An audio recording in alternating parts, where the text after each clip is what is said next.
കുറെ കാലമായല്ലോ തന്നെ കണ്ടിട്ട്. എന്തൊക്കെയുണ്ടോ വിശേഷങ്ങൾ? നമുക്കെന്തോ വിശേഷങ്ങൾ, എന്നും പോകുന്ന പോലെ അങ്ങ് പോകുന്നു.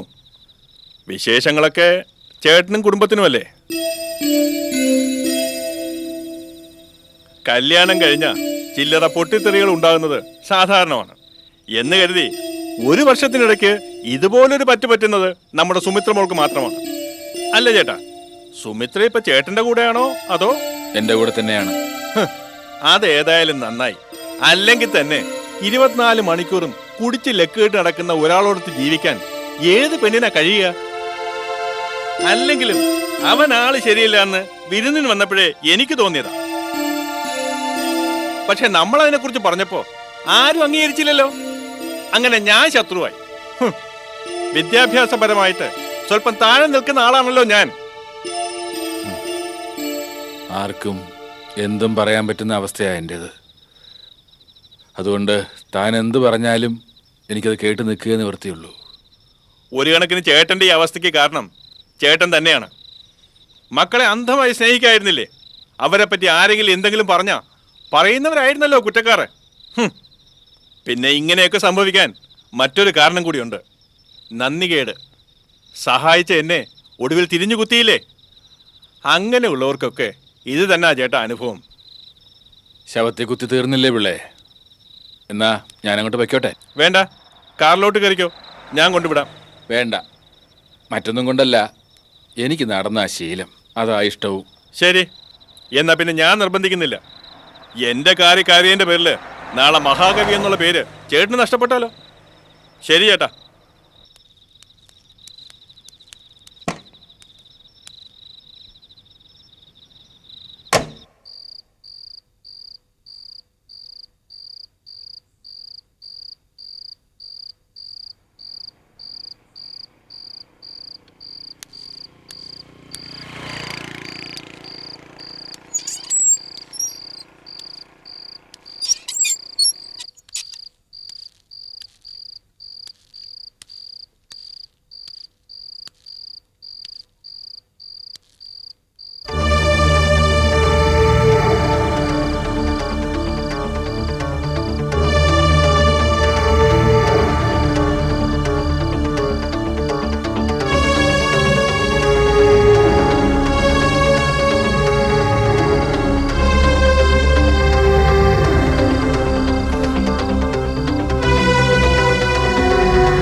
അച്ഛൻ എന്താ എന്നെ ഇങ്ങനെ നോക്കുന്നേ?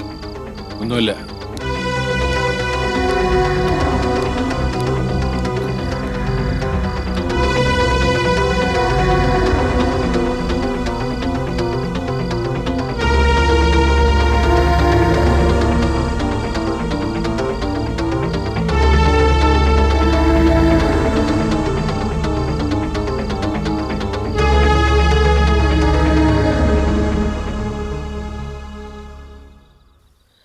എന്താ അച്ഛാ വിളിച്ചത്?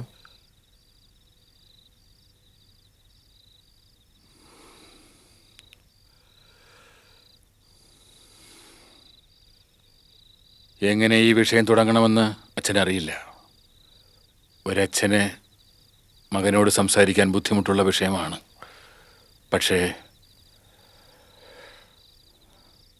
കാര്യം എന്താ അച്ഛാ? പ്രതീക്ഷിക്കുന്നതൊന്നും ജീവിതത്തിൽ സംഭവിക്കാറില്ല. പ്രതീക്ഷിക്കാത്തത് പലതും സംഭവിക്കുകയും ചെയ്യും. പക്ഷേ അവയുടെ ഷോക്ക് പലപ്പോഴും താങ്ങാനാവുന്നതിലും ഏറെയാണ്. അച്ഛൻ പറയുന്നത്? ചിലതൊക്കെ അറിഞ്ഞതിൻ്റെ ഷോക്കിലാ മോനെ അച്ഛൻ. ബാലരാമനെ ഞാനിന്ന് കണ്ടു. അയാളാണ് സൂചിപ്പിച്ചത്. അത് സത്യമാണോ എന്ന് നിന്നോട് ചോദിക്കാൻ പാടില്ലാത്തതാണ്. കാരണം നീ എൻ്റെ മകനാണ്.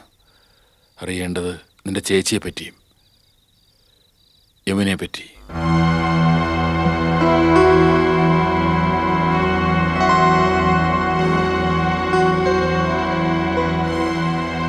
ബാലരാമൻ പറഞ്ഞതുപോലെ യമുനയും പ്രസാദും തമ്മിൽ ഒരു തെറ്റായ ബന്ധമുണ്ടോ മോനെ? ഇല്ലെന്ന് നീ പറയണമെന്നാണ് അച്ഛൻ്റെ ആഗ്രഹം. പക്ഷേ ഉണ്ടെങ്കിൽ നീ അത് മറച്ചു വയ്ക്കാനും പാടില്ല. പറ, സത്യമാണോ അവർ തമ്മിൽ? അച്ഛൻ വിഷമിക്കരുത്, അസത്യമാണ്.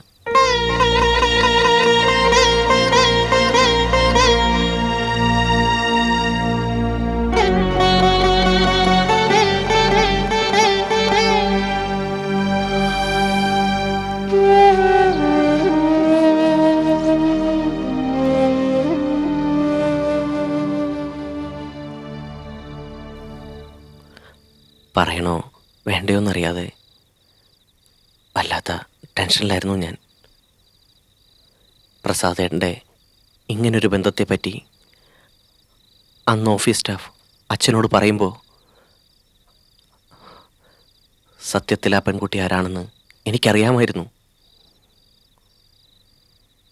സുമിത്രേച്ചിയുടെ ജീവിതത്തിലെ കരടായി വന്ന പെണ്ണിനെ അമ്മ ശപിക്കുമ്പോഴൊക്കെ അത് കേട്ടുകൊണ്ട് യഥാർത്ഥ കുറ്റവാളി നമ്മുടെ തൊട്ടടുത്ത് തന്നെ ഉണ്ടായിരുന്നു. പക്ഷേ ബാബു, ഇത് ഞാൻ വിശ്വസിക്കില്ല. എവിടെയോ തെറ്റ് പറ്റിയതാണ്. ബാലരാമനും നിനക്കും തെറ്റ് പറ്റിയതാണ്. ഒരിക്കലും യമുന അങ്ങനെ ഒരു പാപത്തിന് മുതിരില്ലടാ. അവൾക്കതിന് കഴിയില്ല ബാബു. എങ്ങനെ കഴിയുമടാ അവക്ക്? സുമിത്ര അവളുടെ സ്വന്തം ചേച്ചിയല്ലടാ. അവളെ നമ്മളെക്കാളൊക്കെ കൂടുതൽ സ്നേഹിക്കുന്ന ചേച്ചി.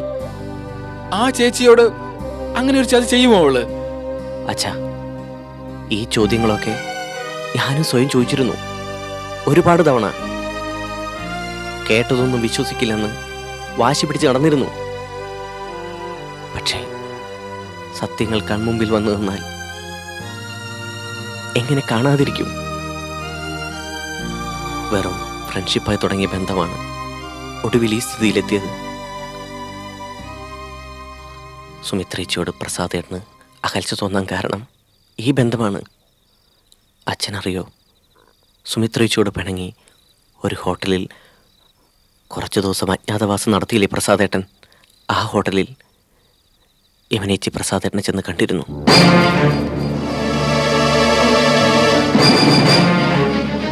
സത്യമാണച്ച. ഞാൻ ചോദിച്ചപ്പോൾ യമുനേച്ചി അത് നിഷേധിച്ചു. പക്ഷേ എൻ്റെ കയ്യിലൊരു തെളിവ് കിട്ടി. യമുനേച്ചിയുടെ ഹാൻഡ് ബാഗ് ഹോട്ടലിലെ റിസപ്ഷനിൽ നിന്ന്. അത് കണ്ടതോടെ യമുനേച്ചി എല്ലാം സമ്മതിച്ചു.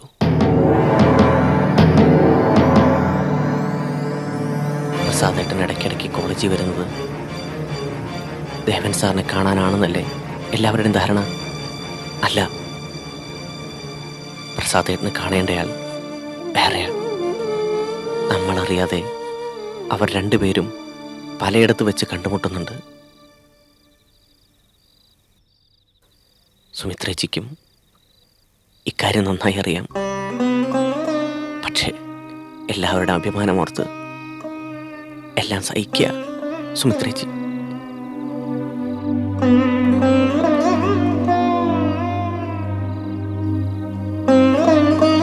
അച്ഛാ, എന്താ അച്ഛാ? ഒന്നുമില്ലടാ. ഈ അച്ഛൻ നമ്മുടെ കുടുംബത്തെ ഓർത്ത് അഭിമാനിച്ചിരുന്നു. അതാണിപ്പോ തകർന്നു വീണത്. മഹാകവി ശങ്കർജിയുടെ കുടുംബം, അഭിമാനം എല്ലാം പോയി.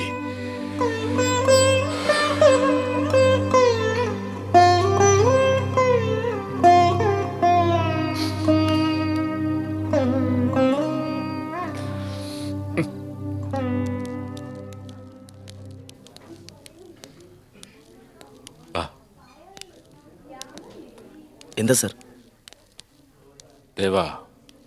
ദേവന്റെ ഒരു ഹെൽപ്പ് എനിക്കിപ്പോൾ ആവശ്യമുണ്ട്. ഒരു മീഡിയേറ്ററുടെ സഹായം.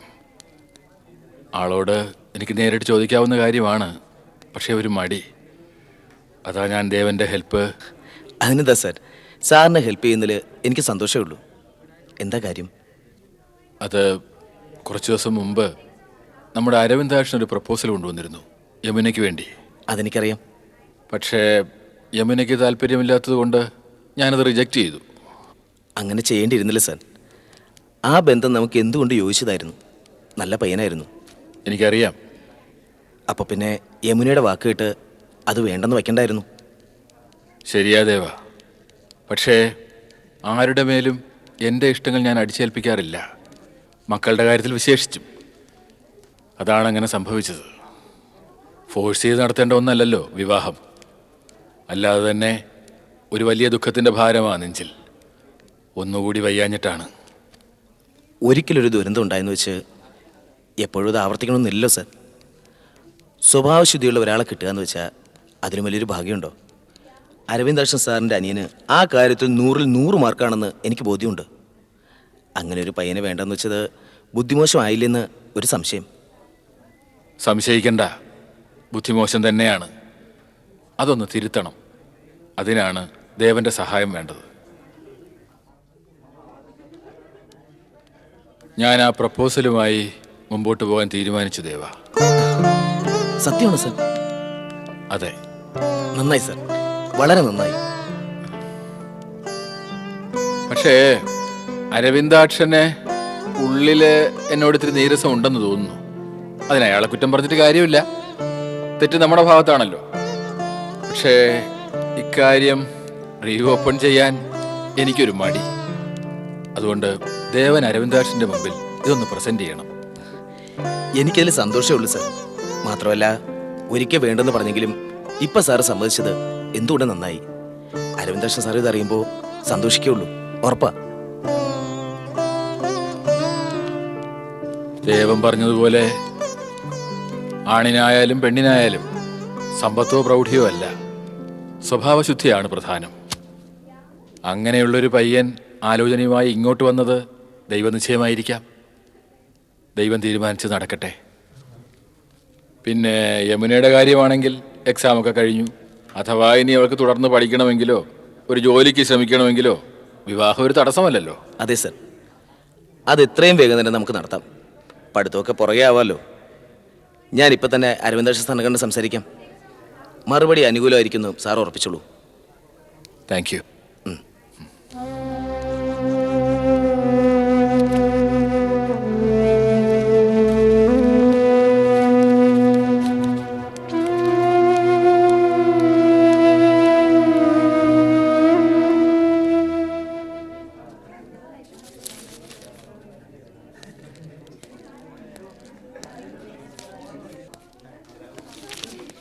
സർ. ആഹാ, ദേവനോ? ഇരിക്കെ. ഈ അവർ ക്ലാസ്സില്ലേ? ഇല്ല സാർ, ഇപ്പോൾ തിരക്കിലാണോ? ഏയ്, എന്ത് തിരക്ക്? എന്താ ദേവ? എനിക്കൊരു പ്രധാന കാര്യം സംസാരിക്കാനുണ്ടായിരുന്നു. ഇതല്ലേ അതിന് പറ്റിയ സമയം. നമ്മൾ രണ്ടാൾക്കും ക്ലാസ്സില്ല, ഫ്രീ. എന്താ സംഗതി? സാറിനെ സമ്മതിക്കുന്ന തന്നെ. സാറിൻ്റെ അനിയൻ്റെ പ്രപ്പോസൽ ശങ്കർജി സാറിൻ്റെ മോളെ ആലോചിച്ചില്ലേ? അത് തന്നെ. ഓ, അതോ? അതപ്പോഴേ തള്ളിപ്പോയില്ലേ? പ്രഥമ റൗണ്ടിൽ തന്നെ ഔട്ട്. ഞാനറിഞ്ഞു. ആ കുട്ടിക്കിപ്പോൾ വിവാഹം വേണമെന്ന് തോന്നുന്നില്ലത്രേ. ഇനിയും പഠിക്കണമെന്ന് ആഗ്രഹം. അവിടെ തീർന്നു ഞങ്ങളുടെ ആലോചന. ഇനി അതിനെപ്പറ്റി ദേവൻ എന്താ പറയാനുള്ളത്? അത് വേണ്ടെന്ന് വെച്ച ആലോചന വീണ്ടും ഒന്ന് പരിഗണിച്ചാലോ? ഈ ബന്ധത്തിന് ശങ്കർജി സാറിന് സമ്മതമാണെങ്കിലോ? അദ്ദേഹം ദേവനോട് അങ്ങനെ പറഞ്ഞോ? പറഞ്ഞു. കാരണം മകളുടെ ഭാവിയുടെ കാര്യമല്ലേ, വീണ്ടും വീണ്ടും ചിന്തിച്ചു കാണും. അപ്പോൾ ആദ്യം ചിന്തിച്ചില്ലേ? ചിന്തിക്കാതെയാണോ മകളുടെ ഭാവിയെ സംബന്ധിക്കുന്ന കാര്യത്തെപ്പറ്റി അഭിപ്രായം പറഞ്ഞത്? ഞാൻ പറഞ്ഞില്ലേ സാർ, തീരുമാനം ശരിയായില്ലെന്ന് തോന്നിക്കാണും. അരവിന്ദാക്ഷൻ മാഷിന് ഈ അലയൻസിൽ താല്പര്യം ഉണ്ടോ എന്ന് പറയും. ഉണ്ടായിരുന്നു. എന്ന് വെച്ചാൽ ഇപ്പം താല്പര്യം ഇല്ലെന്നാ. ശങ്കർജി സാറിനെ പോലെ ഒരു ജീനിയസിൻ്റെ കുടുംബമായി ഒരു വിവാഹബന്ധം ഉണ്ടാവുന്നത് ചെറിയ കാര്യമല്ല സാർ. അത് ദേവനേക്കാൾ നന്നായി എനിക്കറിയാം. ദേവനോ മറ്റാരെങ്കിലുമോ നിർബന്ധിച്ചിട്ടല്ലല്ലോ ഞാൻ എൻ്റെ അനിയൻ്റെ പ്രപ്പോസലിൻ്റെ കാര്യം ശങ്കർജി സാറിനോട് പറഞ്ഞത്. എൻ്റെ സ്വന്തം ഇഷ്ടപ്രകാരം തന്നെയാണ്. അല്ല ദേവ, ഇപ്പോൾ വിവാഹം വേണ്ട, മകൾക്ക് പഠിത്തമാണ് മുഖ്യമെന്ന് പറഞ്ഞിട്ട് ശങ്കർജി സാറിന് എന്താ ഒരു ചേഞ്ച്? അതും ഇത്ര പെട്ടെന്ന്? മനുഷ്യൻ്റെ കാര്യമല്ലേ സാർ, ചിന്താഗതികൾക്ക് മാറ്റം വരാൻ അധികം സമയം വേണ്ടല്ലോ. വേണ്ട. പക്ഷേ ഇവിടെ ശങ്കർജി സാറിൻ്റെ മനമാറ്റത്തിന് കാരണം മറ്റു ചിലതാ.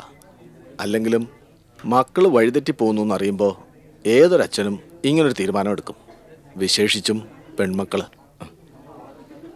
സാർ എന്താ ഉദ്ദേശിക്കുന്നത്? യമുന നല്ല കുട്ടിയല്ലേ സാർ? ആണോ? ദേവൻ അങ്ങനെ തോന്നുന്നുണ്ടോ? ചിലതെല്ലാം ഞാൻ അറിഞ്ഞു. മൂത്ത മകളെ ഉപേക്ഷിച്ച ഭർത്താവ് അനിയത്തിയെ തേടിപ്പോയ കഥകളൊക്കെ. അനിയത്തിയും ആ ബന്ധത്തിന് പച്ചക്കൊടി കാട്ടിയെന്നാണ് ഞാൻ അറിഞ്ഞത്. ഇനി പറയും, എല്ലാം അറിഞ്ഞു വെച്ചുകൊണ്ട് യമുനയെ എൻ്റെ അനിയന്റെ ജീവിതത്തിലേക്ക് വലിച്ചഴിക്കണോ?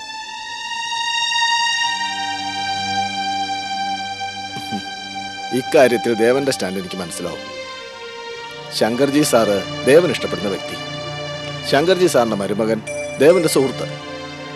വ്യക്തിബന്ധത്തിന്റെ പേരിൽ അവരെ രക്ഷിക്കാൻ, അതിലുപരി ഭാവിയിൽ ഉണ്ടായേക്കാവുന്ന നാണക്കേട് ഒഴിവാക്കാൻ ഒരു ശ്രമം, അത് സ്വാഭാവികമാണ്. പക്ഷെ ദേവൻ, ശങ്കർജി സാർ മാത്രമല്ല, ഞാനും തന്റെ സുഹൃത്താണ്, സഹ അധ്യാപകനുമാണ്. എന്നാ പിന്നെ ഞാൻ... ദേവന് ഞാൻ പറഞ്ഞ ഇൻസൾട്ടായോ? ഏയ്, ഒരിക്കലും ഇല്ല സാർ. ആ,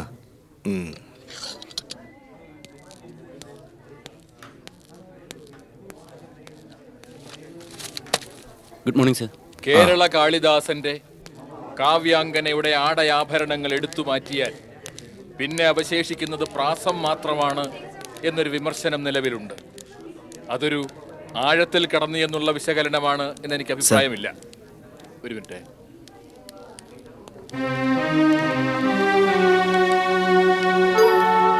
എന്തായി? അരവിന്ദാക്ഷൻ എന്തു പറഞ്ഞു?